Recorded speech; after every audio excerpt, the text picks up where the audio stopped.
একটা বিপদ যেতে না যেতেই অন্য একটা বিপদ এসে হাজির। এই তো কিছুদিন আগে দেশটাকে কত কষ্ট করে সবাই মিলে স্বাধীন করলো, কিন্তু এই স্বাধীনতা ঠিকমতো উদযাপনও করতে পারলো না। আবার এসেই বন্যা, এসে আবার হাজির। মানে বন্যার কারণে এখন দেশের যে অবস্থা, মানে ভাবলেই খারাপ লাগতেছে। ফোন খুললেই মনে করেন চোখের সামনে সবসময় শুধু পানি আর পানি দেখতেছি চারিদিকে। মানে কি যে খারাপ অবস্থা, ভাবলেই কান্না পেয়ে যাচ্ছে। ছোট ছোট বাচ্চারা, অনেক পশু পাখি, মানুষের ঘর বাড়িতে পানি উঠে যাচ্ছে। কি যে একটা অবস্থা, আল্লাহ জানে এর থেকে কবে মুক্ত পাবে সবাই, কবে একটু সবাই নিজের বাড়িতে শান্তি করে থাকবে। আসলে যাদের সাথে এরকম হয় তারাই বুঝে এর কষ্ট কতটা। আমাদের সাথে এখনো হয় নাই, আমরা হয়তো অত কষ্ট বুঝতেছি না, দেখে যতটা খারাপ লাগতেছে অতটুকুই। কিন্তু যাদের সঙ্গে এরকমটা হচ্ছে, যারা বন্যার পানিতে ভেসে যাচ্ছে, ঘর বাড়ি ছেড়ে শুধু জানটা বাঁচানোর জন্য লড়াই করতেছে, তারাই জানে এর কষ্ট কতটা। আর যারা এই কষ্ট করতেছে না, তারা এই কষ্টের একটুখানিও অনুভব করতে পারবে না। আসলে ফেসবুক, ইউটিউব যেখানেই ঢুকে না কেন, চারিদিকেই একটাই এখন নিউজ। এতদিন দেখতাম শুধু আন্দোলনের নিউজ, ওইটা তো যাই হোক শেষ হলো কোনো মতো, কষ্ট করে কত কিছু ঝড়ঝাপটা পাড়ি দিয়ে আবার এই তো শুরু হলো বন্যার। আসলে ইন্ডিয়াকে বন্ধু যারা বলে, আমাদের বন্ধু দেশ, তারাই এখন মনে হচ্ছে শত্রু। ইন্ডিয়ার মতো বন্ধু দেশ থাকার থেকে পাকিস্তানের মতো শত্রু থাকা অনেক ভালো। আসলে কি বলবো বলেন, বলার ভাষা আর নাই। নইলে মানুষের সাথে এত শত্রুতা করতে পারে? তো যাই হোক, আসসালামু আলাইকুম, সবাই কেমন আছেন? আমি তো আলহামদুলিল্লাহ ভালো।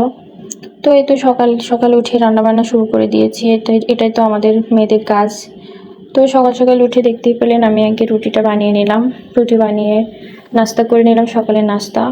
তারপরে আর কি, তো দুপুরে রান্না করতে চলে আসছি।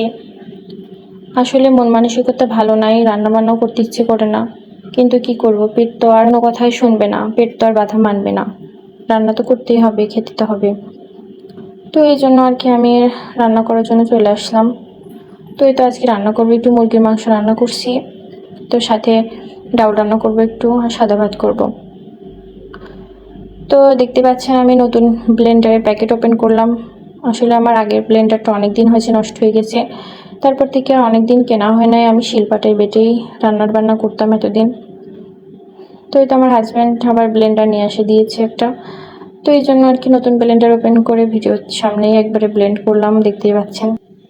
তো এই তো আমাদের কুষ্টির অবস্থা তো আপাতত ভালো, কিন্তু কতদিন এরকম থাকবে তাও জানি না। শুনতেছি আমাদের খুলনা বিভাগেও নাকি নদীর বাঁধ ভেঙে গেছে নাকি শুনতেছি। এখন কি হবে আল্লাহ পাক জানে, আল্লাহ একমাত্র ভরসা, তাছাড়া আর তো কোনো উপায় নাই। তো এদিকে আমি মাংসটা ধুয়ে নিলাম সুন্দর করে। এখন মশলাটা কষিয়ে নিব, তারপরে মাংসটা দিব। তো এই তো দেখতে পাচ্ছেন আমি কড়াইতে তেল দিয়ে সব মশলা একসঙ্গে দিয়ে দিলাম, দিয়ে এখন সুন্দর করে মশলাটা কষাবো। আসলে অনেক দিন যাবৎ মুরগির মাংস খাওয়া হয় না, অনেকেই মুরগির মাংস পছন্দ করে না, কিন্তু আমার কাছে তো খারাপ লাগে না, মুরগির মাংস বেশ ভালো লাগে। কোরবানির ঈদের পর থেকে আসলে গরুর মাংস কম বেশি খাওয়া হয়, মুরগির মাংস সেরকম খাওয়াই হয় নাই। এর জন্য আর কি ভাবলাম আজকে একটু মুরগির মাংস রান্না করি, আর সঙ্গে ডাউল। এখানে মাংস রান্না করলে আমার হাজব্যান্ডের তো আবার ডাউল ছাড়া চলেই না। তো এই জন্য আমি ডাউলটা রাইস কুকারের মধ্যে বসে দিয়েছি, কারণ রাইস কুকারের মধ্যে ডাউল বসালে আমার কাছে অনেকটা সুবিধা লাগে, নিরিবিরি ডাউলটা হতে থাকে, আর এদিকে অন্য রান্নাবান্না করা যায় কম বেশি। তো এই তো আমার ডাউলটাও হয়ে গেছে, আমি ডাউলের মধ্যে পানি দিয়ে দিয়েছি, ওটাও উতলে গেছে। তো আমি ডাউলটা আর কি দিব, তেলে দিব। তো এই জন্য আর কি আমি পেঁয়াজ রসুন আর কি একটু থেতলো করে নিয়ে তারপর এটা তেলে দিব। আর ওই তো ওইদিকে আমার মাংসটাও কষানো হচ্ছে। তো সবাই পুরো ভিডিওটা দেখতে থাকেন, আশা করি ভালো লাগবে। তো আমি দেখতে পাচ্ছি মুরগির মাংসের মধ্যে একটা আলু দিলাম। আসলে আলু দিতে চাইছিলাম না, কিন্তু ভাবলাম পরে একটা আলু দিই, আমার মেয়ে আর আমি খাবো দু একটা করে। আসলে মাংসের আলু আমার খুবই ভালো লাগে, কিন্তু আজকে কেন জানি দেওয়ার ইচ্ছে ছিল না, তাও পরে এসে একটা আবার কুটে দিলাম। তো এই তো আমার রান্নাবান্না দেখতেই পাচ্ছেন শেষ হয়ে গেছে, আমি খেতে চলে আসছি দুপুরে। আসলে সকালে নাস্তা করার পর দুপুরে খেতে খেতে প্রায় বেলা 3টা বেজে যায়।